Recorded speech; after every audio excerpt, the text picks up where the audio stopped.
Hello and welcome to Historic Brawl's preview season, where I am Grimstein, And I'm Hazor. and we're here to be representatives to show the top cards of what we believe is going to make an impact in Historic Brawl this season. Yep, these are coming from the next set, Lost Caverns of Ixalan. I believe the second time we're going back to Ixalan. And let's just say it, there is a lot of stuff coming, especially for the 99 of your decks from this set. I think it was a, 99, oh yeah, it 99 was, commanders, all good in this format type situation. yep. But of course, it got so good that we actually went up from 12 to 15 this time around. Though we still have one honorable mention. And that's Market Gnome. Market Gnome's one drop for white artifact creature. As it's 0/3, and when it dies, you gain 1 life and draw a card. When it's exiled from the battlefield, while you're activating a craft ability, you gain a life and draw a card. Now, this card is going to be pretty insane in many sacrifice decks as a whole. It's an easy blocker type situation. However, its downside comes with the fact that you only get the card if it's exiled for crafting. Or if it dies. I'm gonna be honest here. Do we have any craft cards on this list? No, they're all terrible. Just the Market Gnome treated as a 1 white 0/3 with when it dies you gain 1 life and draw a card and ignore the rest of the card. There's It's not as a whole. I think it's gonna be played because of its dying effect. But crafting is one of those weird mechanics that you pay the mana cost to exile the card with crafting and whatever its cost. So most of them are usually crafting with artifacts. And in result, you get a new card, which is usually an artifact or a land. I think it's fine as a whole, but it's, for one thing, you're crafting at sorcery speed, which means you can't do shenanigans with it. You need the cost. Usually, the cost is very expensive, around 6 to 8 mana sometimes for some cards. And the payoff is usually not worth it in the long grand scheme. I feel like I'm willing to eat my words off of these, but right now, if with the way craft looks, I don't think it's gonna make any impact. But we might get craft again in another time, so maybe this will make Market Gnome go up, yeah, but yeah. not for this list. Yeah, and as I Anyway, said, I don't think you play Market Gnome for its ability with relevant to crafting at all. You play it for the 1 white, when it dies you gain a life, draw a card as a creature. Like sacrifice decks, I think definitely want this as a cantripping creature that when you sacrifice it draws your card. And control decks, like the Teferi decks in the world, want this card as like a second hard evidence against aggro decks. Hard evidence for reference is Mhm. it's 1 blue for a 0/3 crab that creates a clue token. It's a sorcery, but it makes both the tokens. But this does a good imitation of that against aggro decks, but is a lot worse against control decks, which is why it's down here on the list instead of anywhere else.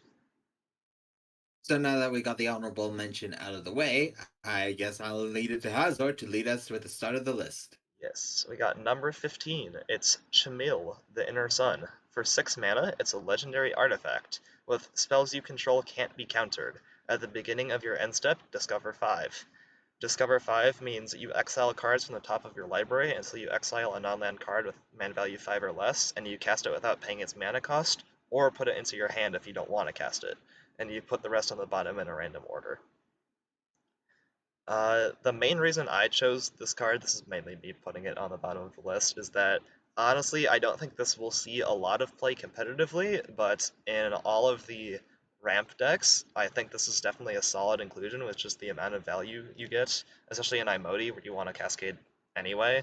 You're basically cascading 5 at the end of every turn in addition to giving all your spells uncounterable. So that's pretty decent.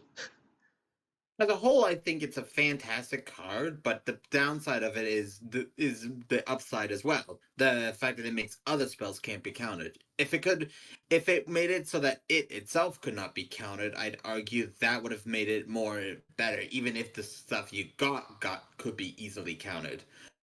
Because but again, it's not a bad card. It goes around the Boromir's thing ability to counter any free casting spells, which is fantastic.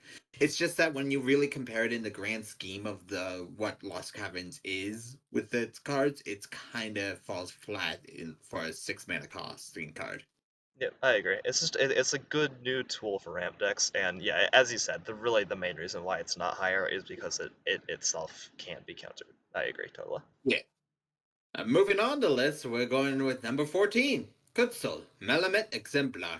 And she is a 1 in Selesnya color legendary cat creature, cat warrior. With the abilities, your opponent can't cast spells during your turn, and whenever one or more of your creatures you control each with power greater than its base power deals combat damage to a player, draw a card. She's also a 3/3. Now, in my opinion, this card is fantastic as a commander, but it's also fantastic in a 9/9. The thing is that with the change with base power from overall can be things like Lord effects, so like with a flipped wedding announcement with King Darian the 57th, you can get Lord effects, but it can also be things with counters. So like you just get a +1 counter on your creature, bam, you got it, and it's easy to do. But the real two key points that matter is the fact that it prevents spells from being cast during your turn that by your opponents. That's huge. It means like if Teferi, the 3-drop Teferi was allowed in this format, it would essentially be a Selesnya version of that. Not as powerful as the printed version, but it's still in the right color for hate bears. So things like Thalia, Yasharn, all of those get really boosted from a card like this. Yep, I agree. It's just a strong Selesnya card for all those Selesnya decks that really don't exist yet. But just having an on-rate body that like negates any kind of instant speed removal is very good. And then additionally, if you I don't know, are playing some kind of counter or buff deck, as Grimstein said, you get to draw cards off of it. It's just an all-around solid commander or just aggro hate bear tool piece. Yeah. Moving on, All right. I believe Hazard has our next card. Yep, we got Helping Hand. It's a one white mana, just one white mana, not one and a white, for a sorcery that says return target creature card with mana value 3 or less from your graveyard to the battlefield tapped. Uh, Pretty simple. Basically just a new Unearth without cycling for white decks. Honestly, I think it's very impressive as a whole because it's not just an unearth type situation, it's an unearth for white, which usually needs effects like that a lot more impactful.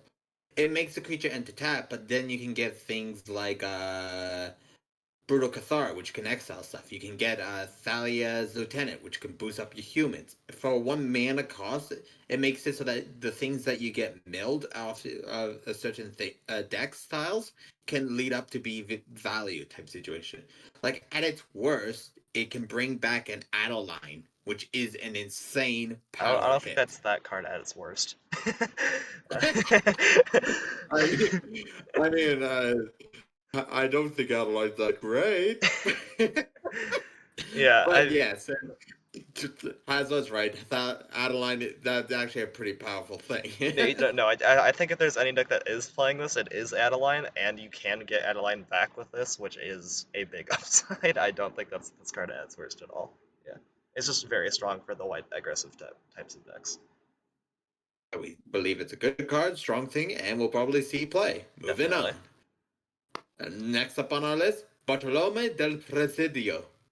He is a an one black and one white legendary vampire knight with the ability that's sacrifice another creature or artifact. Put a +1/+1 counter on Bartolome del Presidio. As a 2/1.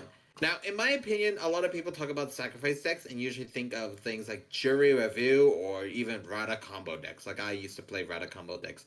But there's also ones where it's that overall to have it where the commander is the payoff overall. This is a case where the commander is the sack outlet. Sure, it means that you need to look for your win condition overall, and you don't have your win condition on it. But in general, this card is gonna probably see a lot of play just because of its power. Yeah, I think free sack outlet in the command zone is what a lot of people have been looking for. Just definitely strong. Basically, we have a lot more blood artist effects on Arena than we do free sack outlets, and this one is just a 2-drop that you can put in your command zone that can do that. It's just very strong for anyone that loves playing sacrifice strategies. Definitely playable. All right. Yep. Next card. Uh, Honestly, I forgot what rank we're on. This appears to be number 11 or 11. 10. I'm not keeping track of the ranks. I It's just have the cards 11. open. Okay. All right. We have Out of Air. It's 2 blue for an instant, with this spell costs 2 less to cast if it targets a creature spell. Counter target spell. Uh, Basically, it's kind of like Essence Scatter in that it is a blue counter target creature spell, which is just a different pip from Essence Scatter. But if you pay 4 mana instead of 2, you can counter any spell with it. I think as a whole, it's more about the tool variety of it type situation. Like usually you would rather use something like a cancel or that type of situation, but it's the fact that it can be a cancel or a essence scatter makes it a lot reliable than in some alternate ones. Like there was one I think back in the old Ixalan that was like a Hornswoggle, I believe. Mhm. It was a raid counter spell that could counter for 1 blue, but let's face it, you're not going to be using that in those type of decks. Meanwhile, this can be see a lot of play overall due to the fact that its downside doesn't. Oh my god, I am ranting on. It's okay. Its downside does not hurt its upside. Yeah. Although this is definitely strong, it doesn't see play in literally every blue deck, which is why it's not higher. Because of if you can't reliably pay 2 blue mana to counter a creature spell, this card is not worth it. And so you're only Yeah, gonna play it in very heavy blue decks, like mono blue decks. Heavy blue the control counter decks will decks. play it, but if your control deck is not heavy blue or your blue deck is not heavy blue, you just don't want this card at all, which is why it's not as high on the list. Moving on. We are on number 10, I believe. So we're on Grady Freebooter. An easy one to read. Anyway, this one is just 1 black. 1/1 human pirate. When it dies, you scry 1 and create a treasure token. Now, this card is basically Shambling Ghoul, I believe that's card from Shambling Ghast. Shambling Gas, thank you.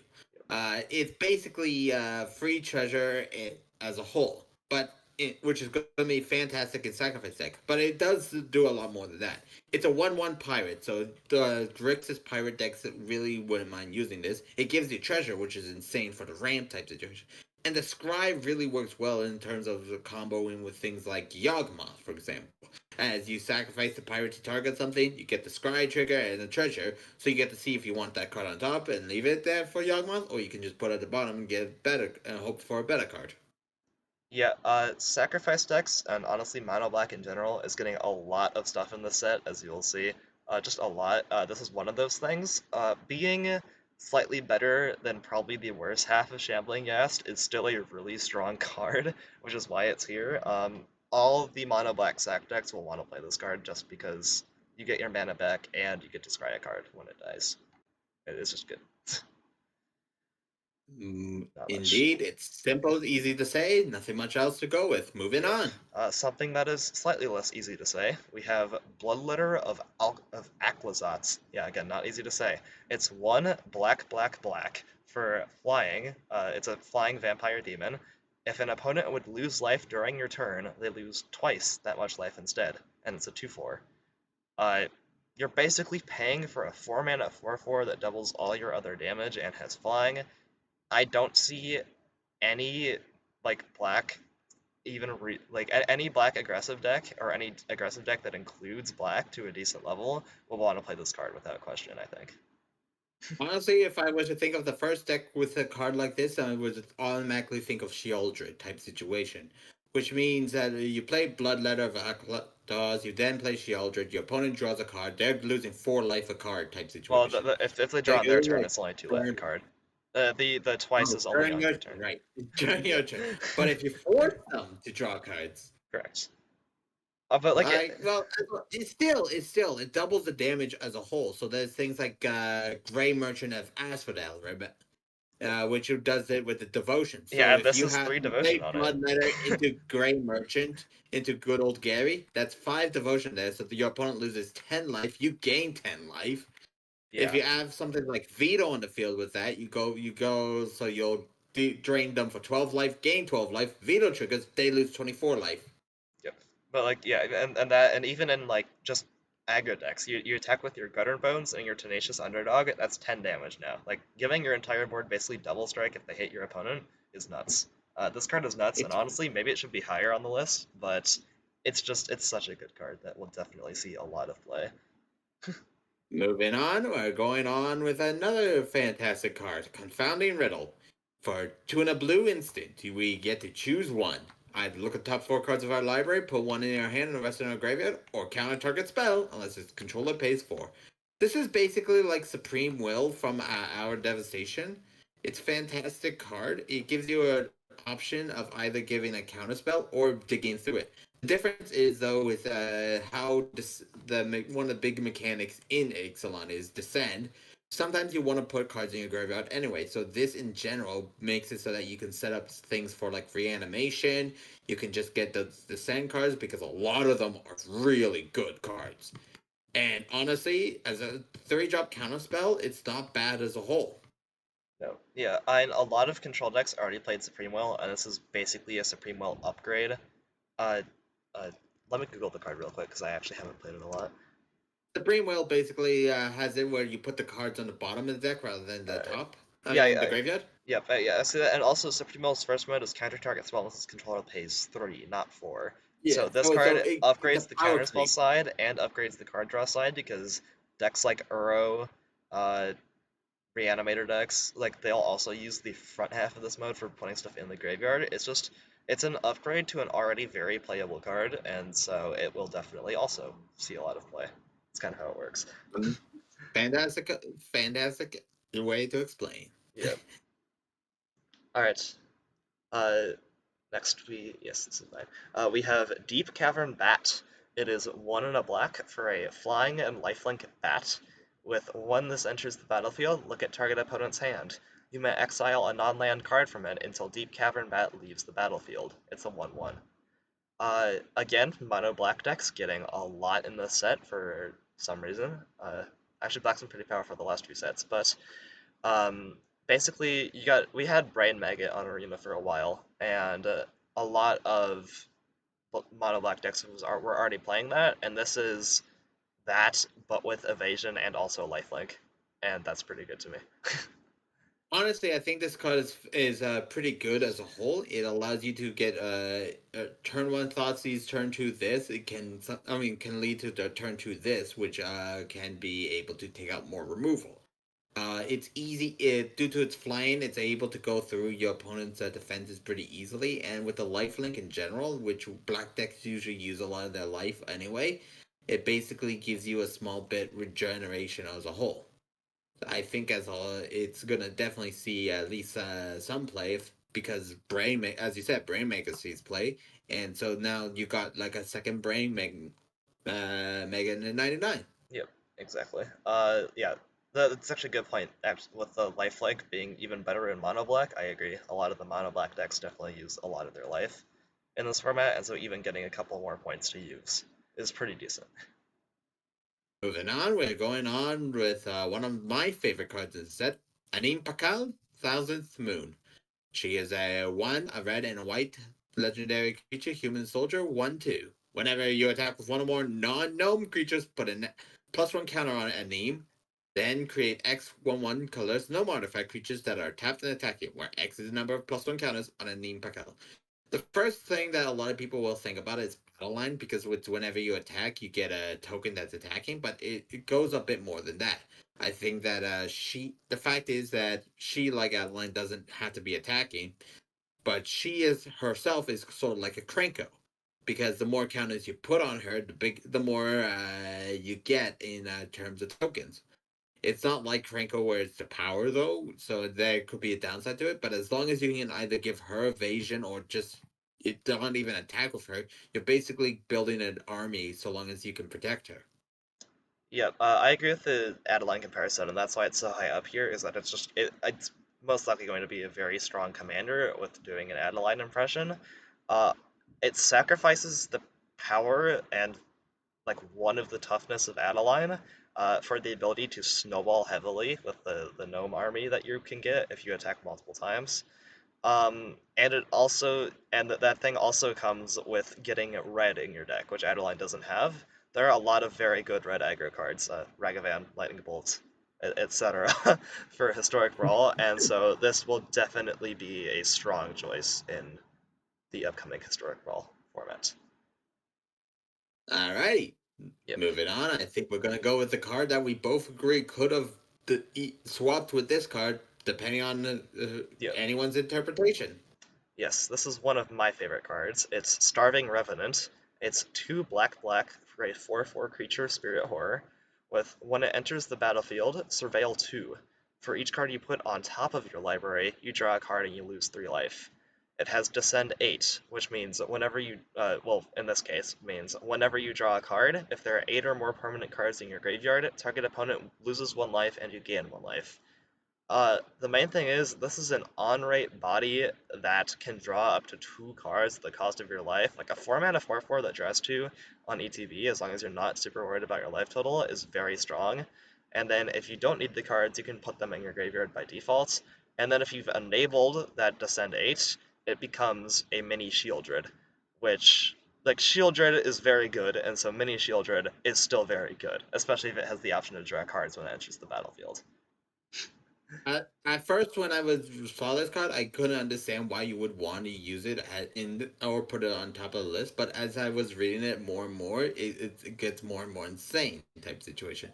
Like the Surveil 2 alone seems to be like the worst part type situation because you're losing 6 life if you want to keep both on top. But then you think about, well, if you're already got to descend there type situation, you essentially lose 6, gain back 2, drain for 2. So you're really draining 2, getting 2 cards, and just for the cost of 4 life. And then you get more stuff with it. Yeah, a 4/4. That's pretty It's relevant. it's 4 4 for 4 is a good stat wise as well, but it also is the fact is that in the long run, it sets itself up, it gives you value, and with the way black draws cards and life drain alone, it can sometimes end up being game changing. Yeah, basically there's 2 scenarios when you play this. Either A, you're worried about life, or B, you're not worried about life. If you're not worried about life, this is a 4-mana 4/4 that draws 2 and enter the battlefield, which is a rate that's kind of unheard of. And if you are afraid of like losing life, then you mill 2, and all of a sudden you have a budget shield dread on your field, which is still very strong. Like no matter what way you look at this card, it's going to be nuts, and I think this is just a new black staple, in my opinion. Indeed, indeed. So Yes. moving on, we're gonna be going to a few last ones, and this one is another great card, Molten Collapse. For black and a red, we get a sorcery that can choose one, or if we descended, we may choose both instead. Which descending is when a permanent card is put in your graveyard from anywhere. You either destroy target creature or planeswalker, or destroy target non-creature, non-land permanent with one value 1 or less. So, one card I'd like to think about of this is an On-Graph's Rampage from War of the Spark, which allowed you to force your opponent to sacrifice a creature, a planeswalker, or something else. I believe it was. I forget the last mode, but either way, this is insane as a whole. It essentially, because you are destroying instead of forcing the sacrifice, it means it's your option. You're probably never gonna really go for the second mode anytime as often. But even then, it's great to have because sometimes you gotta hit an authority of the consoles in order to win the game, especially if you're like a sacrifice deck. Yeah. This is strictly better than Dread War, which is not on Arena, but if that was on Arena, it would be a very strong card. Uh, every Rakdos deck in Historic Brawl should be playing this, and if you're not, you're building your deck wrong, in my opinion. Because it's probably just going to be the best removal spell in Rakdos colors. Honestly, the second part is not that irrelevant because treasure tokens exist and are pretty frequent. So if you somehow get a card in your graveyard during your turn, you get to both kill an opponent's creature and kind of screw with their ramp a little bit, which is just it's just a very good card without Yeah. fail. Yeah. Definitely the first mode though. 2 mana, destroy target creature or planeswalker unconditional. Yeah, it's really held up with its first mode, and its second mode is just boost. But the fact that you can get both mode just by losing a permanent on into your graveyard, it really does push it higher up. Speaking of unconditional destroy target creature or planeswalker removal, we have Bitter Triumph. For a 1 black, it's an instant. As an additional cost to cast the spell, discard a card or pay 3 life. Destroy target creature or planeswalker. Basically is strictly better Infernal Grasp, which was already a nuts card, and now at the cost of 1 more life or discarding a card instead, you can destroy anything your opponent plays on the field that's a creature or planeswalker. Honestly, this card is really powerful, and it's going to be annoying both in Historic Brawl and in just Standard in general. The fact that you can just discard a card instead of paying the life means that it honestly, if you're worried about your life, you can just put a thing you want to put in your graveyard anyway. Reanimator decks like it because it's just removal that can also put in a Trax in the graveyard or an Atali. But as a whole, this card just is easy to work with, easy to play with, and for the cost, it should be probably only made better if it was one mana. Yeah, I know we're the Historic Brawl channel, but the ability to discard like a Traxxas or a Tali in Standard will probably make this like a relevant deck. Don't quote me, I know nothing about Standard, but yeah, again, the ability to discard a card instead of paying life if you're worried about that as Grimstein instead is really nuts, especially in Reanimator decks where you might want things in your graveyard anyway. But if you're not playing those, it's just catch-all removal at very little cost at instant speed as well, which is just very good. All right, we're on number two, and oh, look at this! It's another removal spell. And it's Get also lost. unconditional creature or planeswalker removal. Again. Well, we're getting there. We're getting there. So it's get lost, one in a white. Instant. Destroy target creature, enchantment, or planeswalker. Its controller creates 2 map tokens.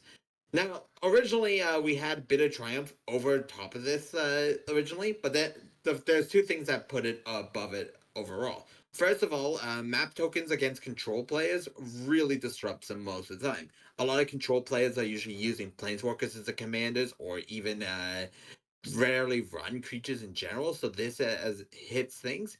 And the other part is the fact that it also hits enchantments, which really can disrupt decks like Voltron style decks that use enchantments. It can hit things like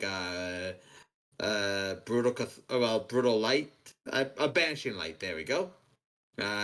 Overall, so that you can have instant speed interaction, and honestly, I think it's definitely gonna be worth seeing in Adeline as well as other white X colored decks. Yeah. We didn't explain map tokens. Map tokens are artifacts. What is opening on my computer right now? Sorry, 1 second. No, I We'll told you edit to this. close. We'll Uh, edit this. Hopefully, I might edit this, I might not. I don't know, it's kind of funny. Anyway, map tokens are artifacts with 1 tap, sacrifice this artifact. Target creature you control explores, activate only as a sorcery. Why these are so relevant against control decks is that first, you can only activate them as a sorcery, so no holding up mana to crack your clue, like with Fateful Absence. And also, you have to have a creature on the field to do it. Most control decks aren't really doing that. So, basically, they might not be able to even do anything off of getting destroy target creature, enchantment, or planeswalker, which is just an insane value. It's fantastic, and honestly, I feel like if this is definitely going to be a 4 of any standard deck as well that's using white, just because over Fateful Absence, just because of how powerful that it is the comparison between clues and maps. Yeah. Because even if we think about it, clues give draws on the card, but a map makes it so that if there's a card they want, they have to leave it on top of the deck and draw it manually.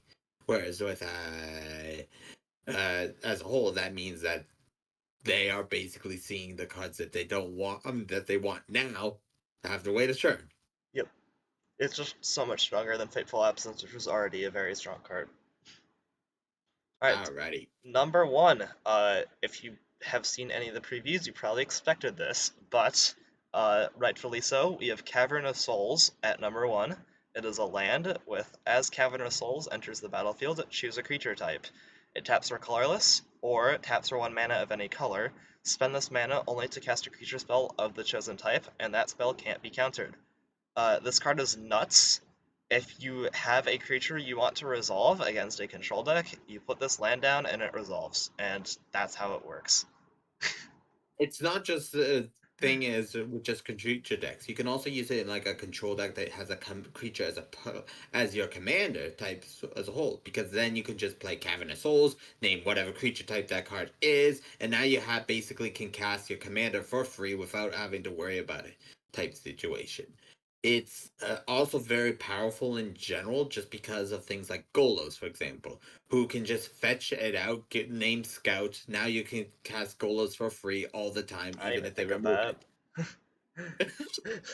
it. It's re the it's a there's a reason why a lot of people are shocked they're printing this card because of how busted it is. It's definitely going to see play in multiple formats now as a whole, especially in Pioneer style formats. But in Historic Brawl, it's just fantastic. Even if you just have your commander as the only creature in your deck, it's fantastic because you can just name your commander and it'll never be counted again. Yep, basically, you're playing Adeline, you named humans. You're playing Yawgmoth, I don't know, you named zombies. You're playing Atraxa, you named Phyrexian. Atraxa's really only weakness is counter decks, and a single land just shut down its entire weakness. And this will see play in every deck that is not like Teferi or Roll full control. This gets played literally everywhere else. Um, it's just such a nuts card, and if anything is going to get banned, it is this. Just no question. Honestly, I'm not a big fan of hitting bans overall type situation, but when it comes to a card like this, it might have to just because of balancing stakes. Yeah, it's just Uh, such a strong card. so I that is our list. I feel like Lost Caverns of Ixalan is definitely worth crafting overall, and even just worth buying a few packs in real life. Yep, definitely. There's going to be a lot of strong cards coming from this set. Thank you for watching. Don't forget to subscribe, I guess.